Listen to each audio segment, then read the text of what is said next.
countries like one now realized, and they're doing a lot of it, to replace the banned, stopped pesticides that were used to control certain insects. So, a very small ecosystem, smaller, low-hanging fruit that touches even the local people. Grow the plant, dry the plant, weigh the plant, take the plant little flowers to the factory, weigh it, you get paid like 8 shillings, close to $1 of a kilo of that product. Make little man at home, school uniforms, shoes, clothing, to the other people who may not have a cash crop.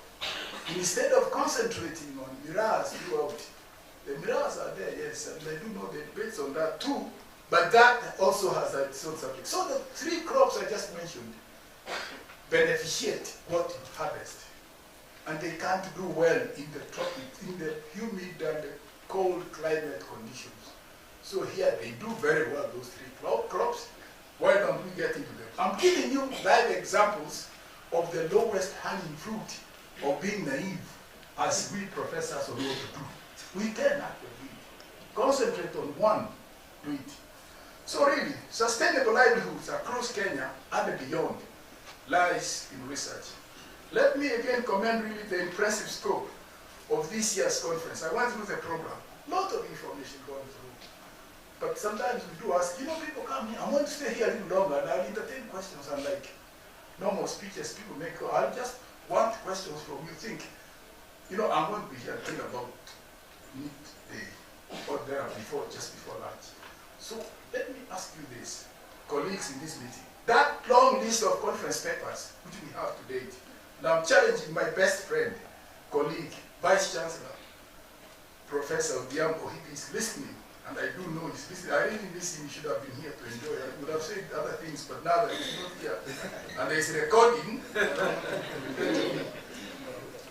on those lists, will there be 1 or 2, 3 sustainable, progressive research out of it? That's the question.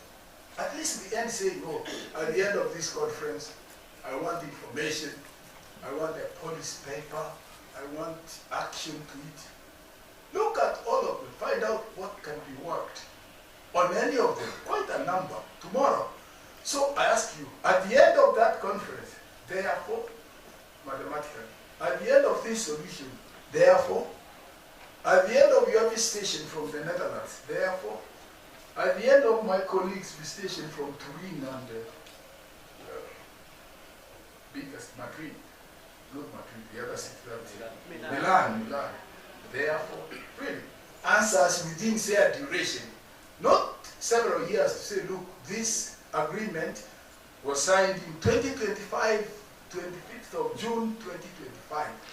And the answers disappeared, and that MOU went obsolete without any action done onto them.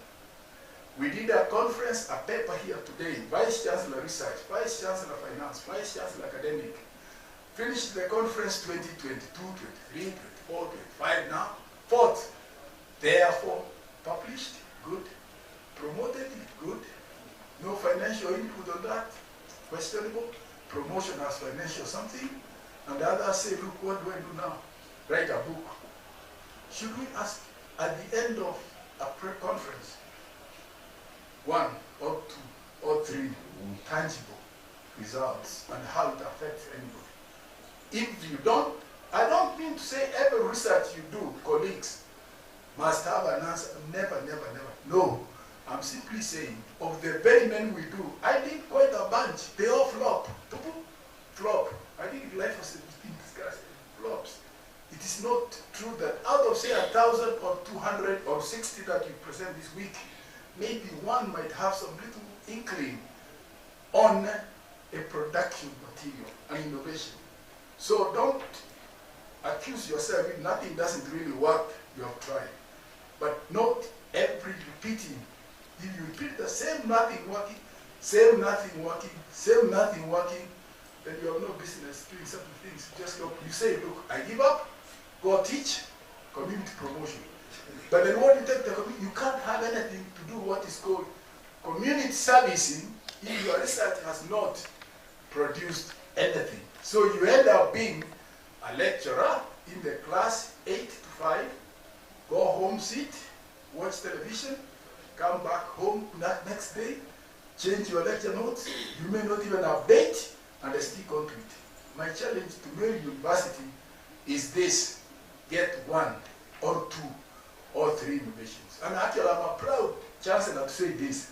My university yesterday was celebrating, I think you should clap this for Taraka University and the Vice Chancellor.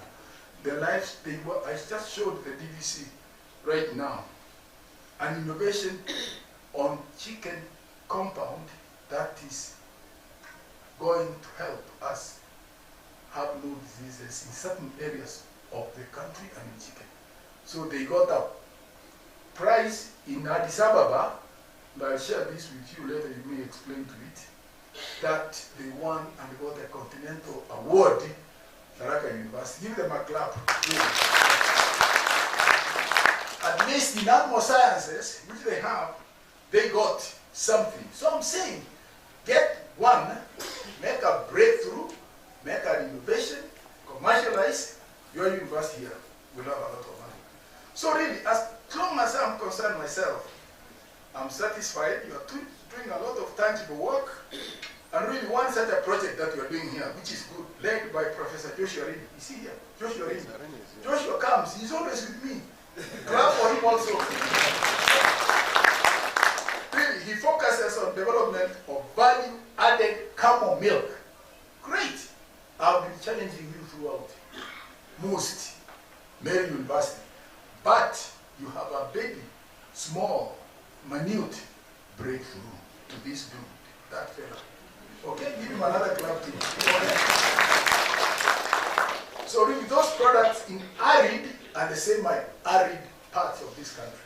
So if my colleagues from Italy, Rotary, you come with the best drip irrigation that can grow the most expensive plant material in the world today, you shall again help arid, semi-arid areas of this country.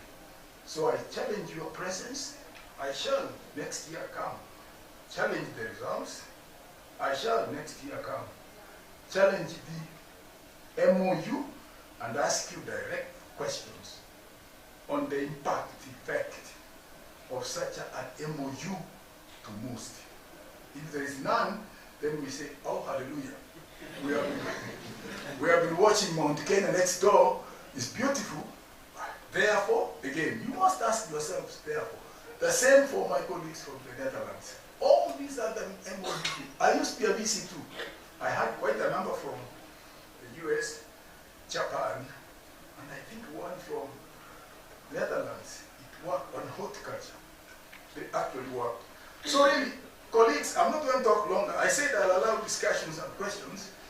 Let us cooperate, like my brother here has cooperated, in the arid and semi-arid products from the camels working, and I do appreciate that that work has been supported by the National Research Fund of this country called Kenya.